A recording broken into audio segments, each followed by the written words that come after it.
আজ হচ্ছে দিদির বিয়ে সকাল সকাল ঠিক না, ওই দুপুরই হয়ে গেছে। কালকে রাত্রে তো অনেক রাত্রে গিয়েছি, এর জন্য আজকে আর সকাল সকাল আসতে পারিনি, সেজন্য হলুদ কোটাও মিস করে গেছি।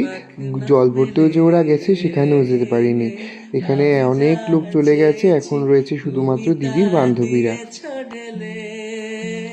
সবাই তো জল ভরতে চলে গেছে, এখন কি করবো, এর জন্য ওই দিদির বান্ধবীরা এখানে বসে আছে, ওখানেই বসে আছি। ওরা ফটো তুলছে, ভিডিও করছে, ওগুলোই বসে বসে দেখছি। আর এই যে আজকে আমাদের ব্রাইডি, দেখো কত সুন্দর লাগছে দিদিকে। গায়ে হলুদের লুকটা আলাদা রকমই সুন্দর হয়েছে, তাই না বলো? আমি তো তাও একটু আগে চলে এসেছিলাম, আমার মায়ের আরও দেরি হয়ে গেছে। এই যে মাত্র মা এলো দিদাকে সাথে নিয়ে। ওখানে দাঁড়িয়ে থাকতে থাকতে এই দেখো চলে এসছে জল ভরে ওরা সবাই। কালকে যতটা লোক হয়েছিল আজকে ততটা হয়নি, কিন্তু তাও কম হয়নি। কিন্তু কাল হয়েছিল সব থেকে বেশি লোক। রাস্তার লোকগুলো তাকিয়ে তাকিয়ে দেখছিল যে এত লোক জল ভরতে যায় একসাথে, কিন্তু তারা তো আর জানে না যে দুবারই একসাথে গিয়েছে। এই যে দেখো এখন জল ভরে ওরা আসছে, সবাইকে কি সুন্দর লাগছে, সবাই হলুদ হলুদ পড়েছে। এত হয়তো নেচেছে, এর জন্য হয়তো সকলের এনার্জি একদম লুজ হয়ে গেছে। দেখো হয়তো ওই মেন চৌপতিতে বেশি করে নেচেছে, বাড়িতে এসে আর কারো ইচ্ছা করছে না নাচ করতে, তাই ডাইরেক্ট এখন সবাই ঢুকে গেছে যেখানে হলদি হবে সেই জায়গাটায়। সত্যি কথা বলতে সেদিন সকালে না আসতে পারার কারণটা হচ্ছে, সেদিন আমরা ঘুমের থেকেই উঠেছিলাম 11:30টায়। তারপর বাড়ির সমস্ত কাজ সেরে আস্তে আস্তে তো একটু দেরি হবেই বলো। আর এই দেখো দুই দিদা এখন বসে বসে গল্প করছে, দুই বোনের যে কত জমা গল্প। আর এই তো এখন চলছে সেট আপ গায়ে হলুদে বসার জন্য। তার আগে মনে পড়ে গেছে যে একটাই তো বাচ্চা বানা হয়েছে, ছেলের বাড়ির মেয়ে বাড়ির। ছেলের বাড়িতেও তো বাথটবটা লাগবে, ওর জন্য এখন বাথটব চলে গেছে ছেলের বাড়ি। আগে ছেলের বাড়ি গায়ে হলুদ হবে, তারপরে দিদির হবে। আর এখানে চান্স পেয়ে সবাই ফটো ভিডিও তুলে নিচ্ছে। আর এই যে আমরা বসে আছি, আমাদের অপেক্ষা কখন আমাদের পালা আসবে।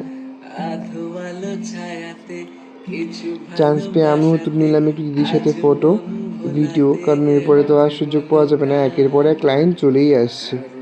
আর এই তো সব শেষে এখন দিদি নিজে একটু নিজের ফটোশ্যুটগুলো করে নিচ্ছে। আমারই আকাশে তুমি যে ধ্রুব তারা। এই যে শুরু হয়ে গেল গায়ে হলুদের রিচুয়ালস।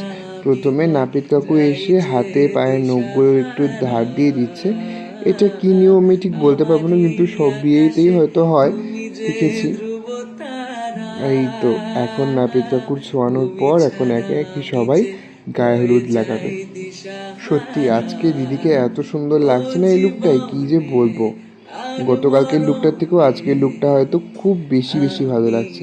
হয়তো এটাই বিয়ের কারণ, বিয়ের আগে সবাই রূপ খুলে যায়।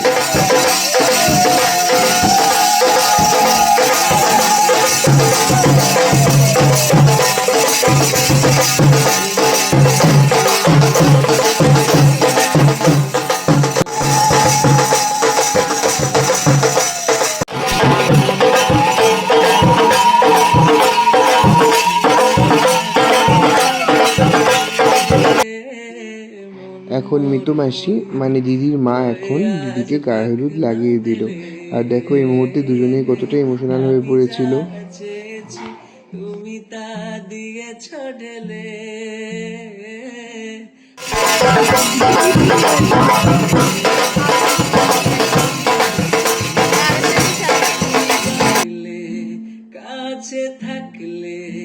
প্রত্যেকটা বাড়ির তো এক একটা আলাদা নিয়ম থাকে, এটাও হয়তো সেরকমই একটা নিয়ম। এই নিয়মটা আমি আগে কোনোদিনও হতে দেখিনি, এই প্রথমেই দেখলাম। হয়তো বা এই নিয়মটা আমাদের এখানেও রয়েছে, আমি দেখিনি, হতে পারে, কিন্তু নিয়মটা নতুনই লাগলো আমার কাছে।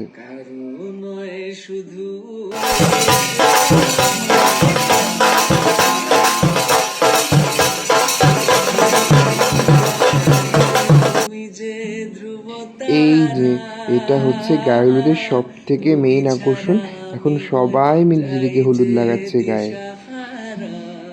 আর এই দেখো সাথে নিজেরাও লাগাচ্ছে এবং দিদিকেও লাগিয়ে দিচ্ছে হলুদ। আর এদিকে দেখো ভিডিও কলে মামা বাড়ির থেকে যারা আসতে পারেনি, সুইটি দি, তারপর আরও অনেকে, তাদেরকে ভিডিও কল করে দেখানো হচ্ছে গায়ে হলুদের পুরো অনুষ্ঠানটা। আমি যে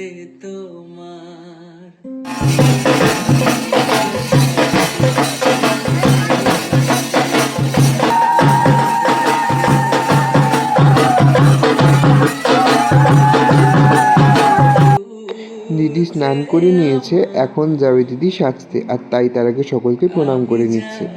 আর এই ছিল আজকের ছোট্ট একটা ব্লগ। আশা করি ভিডিওটা তোমাদের খুব ভালো লেগেছে। তোমাদের সাথে দেখা হবে অন্য কোনো সুন্দর একটা ভিডিওতে। ততক্ষণের জন্য সকলকে টাটা বাই।